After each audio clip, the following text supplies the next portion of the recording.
আসসালামু আলাইকুম রহমতুল্লাহি বারাকাতু। কাছে দূরে দেশ বিদেশে গ্রামে যে যেখানে বসে আমার এই ভিডিওটি দেখছেন সবাইকে আমার অসংখ্য অসংখ্য ধন্যবাদ। আর যারা আগে থেকেই আমার এই ভিডিও দেখছেন, আমাকে সাবস্ক্রাইব করছেন, তাদেরকে আমার অন্তর থেকে অনেক ভালোবাসা রইল। আর যারা এখনও সাবস্ক্রাইব করেননি, প্লিজ আমার চ্যানেলটি সাবস্ক্রাইব করবেন।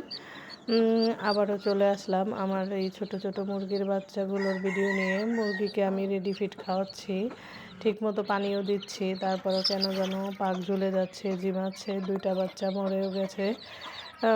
এখন মনটা খুব খারাপ, তাই ভাবলাম কি ওষুধ খাওয়ানো যায়। এর মধ্যে দেখি ভ্যানওয়ালা মামা ভ্যানে করে ওষুধ নিয়ে যাচ্ছে। তারপরে 30 টাকা দিয়ে একটি ড্রপ রেখে দিলাম। এই ড্রপটা রেখে এক ফোঁটা করে খাইয়ে দিচ্ছি। এভাবে আমি 3 দিন এই ড্রপটা খাইয়ে দেব। তারপর যখন আমার বাচ্চাগুলো একটু সুস্থ হয়ে যাবে, তখন আমি প্রাকৃতিক ওষুধ দেব। আর প্রাকৃতিক ওষুধের উপরে কোনো ওষুধই নাই। আপনারা যদি আমি যদি এই ওষুধটা আমি আগে থেকে খাওয়াতাম, তাহলে আমার মুরগিগুলো এত অসুস্থ হতো না। আমি ওষুধটার স্ক্রিনে ছবি দিয়ে দিয়েছি, আপনারা চেষ্টা করবেন ভ্যানওয়ালা থেকে এই ওষুধটাই খাওয়াতে। এই ওষুধটা সত্যি অনেক ভালো। আমার একটা অসুস্থ মুরগিকেও আমি একদম বড় সুস্থ করে ফেলেছি 3 ফোঁটা 3 দিন খাইয়ে।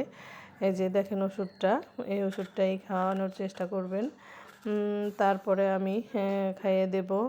এই যে দেখেন, কালো জিরা, লেবু, হলুদ, আদা, এইটাকে আমি থেতলিয়ে রস বের করে পানির সাথেও খাওয়াতে পারবো, অথবা ফিড বা খুদের সাথেও খাওয়াতে পারবো। এটাও আমি 3 দিন খাইয়ে দেব। তাহলে আমার মুরগির বাচ্চাগুলো আর ঝুমবে না, আর দ্রুত সুস্থ হয়ে যাবে এবং খাবার দাবারও ঠিকমতো খাবে। আপনারাও একবার আমার ভিডিও দেখে ট্রাই করে দেখবেন, আশা করি আপনাদেরও অনেক উপকারে আসবে। এই যে দেখেন বাচ্চাগুলোর অবস্থা খুবই খারাপ। আর একটা জিনিস পালতে নিলে সেটা যদি অসুস্থ হয়, তাহলে তো মনটা খারাপ লাগবেই বলেন।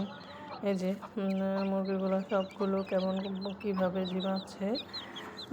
আমার এই ভিডিও যদি আপনাদের একটু ভালো লেগে যায়, তাহলে প্লিজ লাইক কমেন্ট শেয়ার করবেন, আমার জন্য দোয়া করবেন। আর আমার ভিডিও দেখবেন, আমিও আপনাদের ভিডিও দেখতেছি। আমার ভিডিওটি চ্যানেল সাবস্ক্রাইব করবেন। আল্লাহ হাফেজ।